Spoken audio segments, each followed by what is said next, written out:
17/PN Cirebon yang berkekuatan hukum tetap terhadap DPO Andi dan Dani sudah dipertimbangkan dalam amar putusan,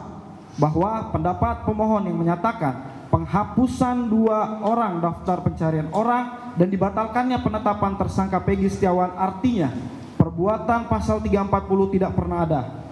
Hal tersebut adalah tidak beralasan hukum dikarenakan penetapan DPO tersebut sudah ada dalam pertimbangan putusan tingkat pertama, banding dan kasasi yang memiliki kekuatan hukum yang mengikat, bukan berdasarkan pernyataan yang disampaikan oleh pihak Polda Jawa Barat. Berdasarkan uraian tersebut di atas, bahwa novum ke-1 sampai dengan novum ke-10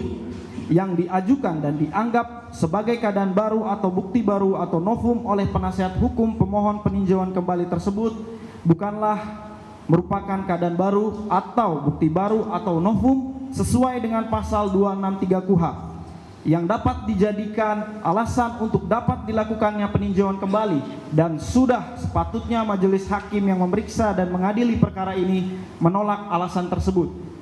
Selanjutnya, kami akan menanggapi memori peninjauan kembali dari penasihat hukum pemohon peninjauan kembali mengenai kehilafan hakim atau suatu kekeliruan yang nyata sebagai berikut. 1. Bahwa judek faksi pada tingkat pertama telah menganggap memori banding yang diajukan oleh terdakwa Saka Tatal bin Bagja melalui surat kuasa hukumnya telah mendaftarkan memori banding tersebut. Namun Pengadilan Tinggi Bandung telah mengabaikan dengan menganggap Saka Tatal bin Bagja tidak pernah mengajukan memori banding, sehingga judek juris pada tingkat kasasi hanya sekedar menilai dan mendasari uraian dakwaan penuntut umum tanpa ada bantahan, yaitu kontra memori banding dari Saka Tatal bin Bagja dan memori kasasi yang telah dikemukakan oleh penasihat hukum, bahwa berdasarkan fakta hukum sesuai pertimbangan Hakim Pengadilan Tinggi Jawa Barat nomor 50/Pitsus/2016/PT Bandung tanggal 2 November 2016 pada halaman 32, bahwa walaupun penasihat hukum anak telah mengajukan permintaan banding, akan tetapi tidak mengajukan memori banding dan kontra memori banding terhadap memori banding penuntut umum sampai perkara ini diputus pada tingkat banding. Maka menurut pendapat kami bahwa pertimbangan hakim pada tingkat pertama sampai dengan tingkat kasasi bukan merupakan kehilafan hakim atau suatu kekeliruan, karena telah berkesesuaian dengan amanah pasal 237 Undang-Undang Republik Indonesia nomor 8 tahun 1981 atau KUHP. 2. Bahwa judek juris atau majelis hakim tingkat kasasi sungguh-sungguh keliru dalam menerapkan hukum, khususnya terhadap pasal 340 KUHP junto pasal 338 KUHP yang diterapkan pada anak Saka Tatal bin Bagja, khususnya jaksa penuntut umum pada perkara akuo tidak cermat dan keliru dalam mengkualifikasi dan mengkonstantitir perbuatan Saka Tatal bin Bagja dengan norma hukum pasal 340 KUHP junto pasal 338 KUHP, sehingga tidak ada satupun alat bukti petunjuk yang dapat membuktikan adanya peran dari terdakwa anak Saka Tatal bin Bagja, sehingga surat dakwaan jaksa penuntut umum tidak terbukti secara sah dan meyakinkan jika Saka Tatal bin Bagja ikut bersama-sama melakukan pembunuhan berencana.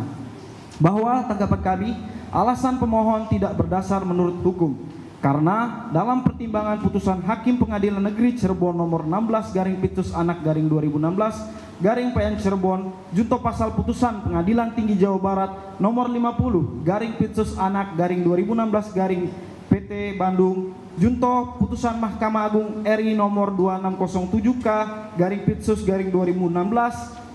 telah mempertimbangkan dan menguraikan secara lengkap peranan anak Saka Tatal bin Bagja, sehingga anak Saka Tatal bin Bagja terbukti telah melakukan tindak pidana bersama-sama melakukan pembunuhan berencana. Maka alasan pemohon peninjauan kembali tersebut tidak termasuk kehilafan hakim atau suatu kekeliruan untuk memutus perkara tersebut.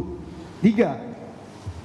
Bahwa berdasarkan fakta hukum judek faksi dan judek juris serta jaksa penuntut umum tidak mengupayakan diversi pada sistem peradilan pidana anak Saka Tatal bin Bagja dengan alasan dari pemohon peninjauan kembali yang terdapat dalam poin 4, 5, 6, 8 pada halaman 19 sampai 20 dalam memori peninjauan kembali, bahwa tanggapan kami berdasarkan pasal 7 Undang-Undang Republik Indonesia nomor 11 tahun 2012 menyatakan pada ayat 1, pada tingkat penyidikan, penuntutan, dan pemeriksaan perkara anak di pengadilan negeri wajib diupayakan diversi. Dan ayat 2, diversi sebagaimana dimaksud ayat 1, saya ulangi, diversi sebagaimana dimaksud ayat 1 dilaksanakan dalam hal tindak pidana yang dilakukan: A, diancam dengan penjara di bawah 7 tahun, dan B, bukan pengulangan tindak pidana. Maka berdasarkan fakta hukum bahwa anak Saka Tatal bin Bagja melakukan tindak pidana yang melanggar pasal 340 KUHP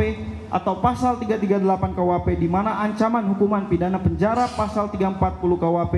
yaitu pidana mati atau pidana penjara seumur hidup atau paling lama 20 tahun, sedangkan pasal 338 KUHP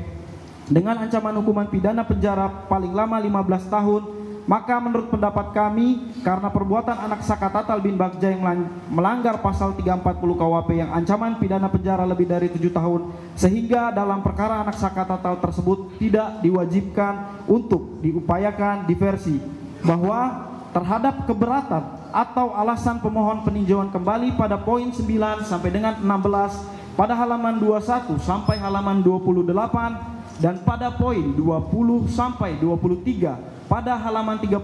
sampai 32, serta pada kesimpulan dari pemohon peninjauan kembali pada poin 2 pada halaman 33, menurut pendapat kami tidak benar bahwa berdasarkan pertimbangan hakim, perbuatan anak Saka Tatal melakukan pemukulan terhadap anak Muhammad Rizky Rudiana merupakan rangkaian perbuatan yang tidak dapat dipisahkan dari perbuatan pelaku-pelaku lainnya dalam rangka melumpuhkan anak Muhammad Rizky Rudiana, sehingga atas persamaan kehendak tersebut tujuan perbuatan pelaku lainnya untuk menghilangkan nyawa anak Muhammad Rizky Rudiana tercapai. Padahal anak Saka Tatal juga masih memiliki kesempatan berpikir dengan tenang akibat dari perbuatannya, dan anak Saka Tatal juga masih memiliki waktu atau kesempatan untuk membatalkan niatnya tersebut dengan tidak ikut mengejar anak korban Muhammad Rizky dan anak korban Vina ke jembatan flyover di Talun, Kabupaten Cirebon.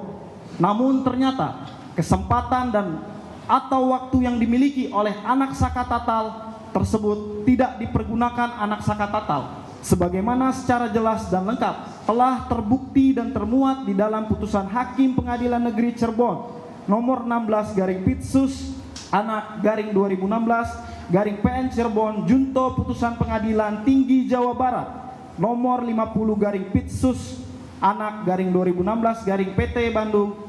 Junto Putusan Mahkamah Agung RI nomor 2607K/Pits/2016 dalam pertimbangannya telah menguraikan secara lengkap dan berkesesuaian mengenai perbuatan anak Saka Tatal bersama-sama dengan saksi Eko Ramadhani alias Koplak bin Kasim, saksi Eka Sandi alias Tiwul bin Murad, saksi Jaya alias Kliwon bin Sabdul, saksi Sudirman bin Suratno, saksi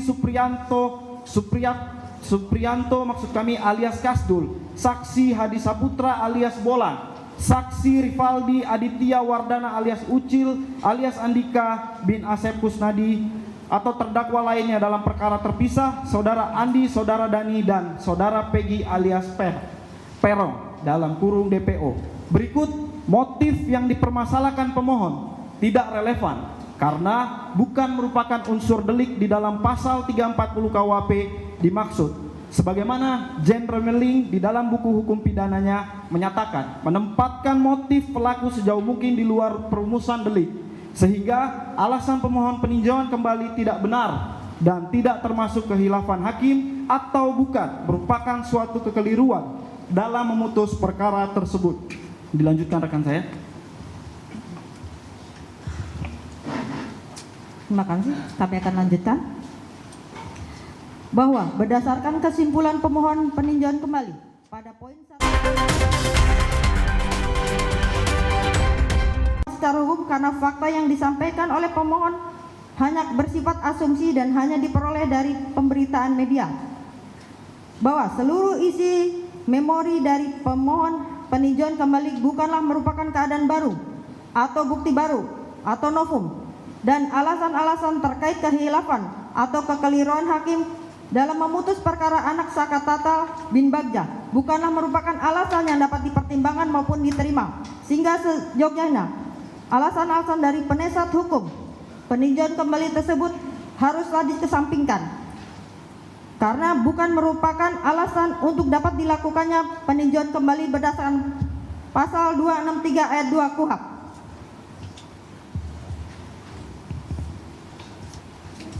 Kami lanjutkan. Berdasarkan uraian tersebut di atas, maka kami mohon agar Ketua Mahkamah Agung Republik Indonesia melalui majelis hakim yang memeriksa peninjauan kembali memutuskan sebagai berikut. 1. Menolak seluruh permohonan peninjauan kembali dari penasihat hukum pemohon atas nama terpidana Saka Tatal bin Bagja. 2. Menguatkan putusan Pengadilan Negeri Cirebon nomor 16/Pitsus Anak /2016/PN Cirebon junto putusan Pengadilan Tinggi Jawa Barat nomor 50/Pitsus Anak /2016/PT Bandung junto putusan Mahkamah Agung RI nomor 2607K/Pitsus/2016. Demikianlah jawaban dan tanggapan memori peninjauan ini kami buat dengan harapan kiranya Majelis Hakim Mahkamah Agung Republik Indonesia berkenan mengabulkannya. Ditandatangani Jaksa Penuntut Umum. Terima kasih Majelis Hakim yang mulia.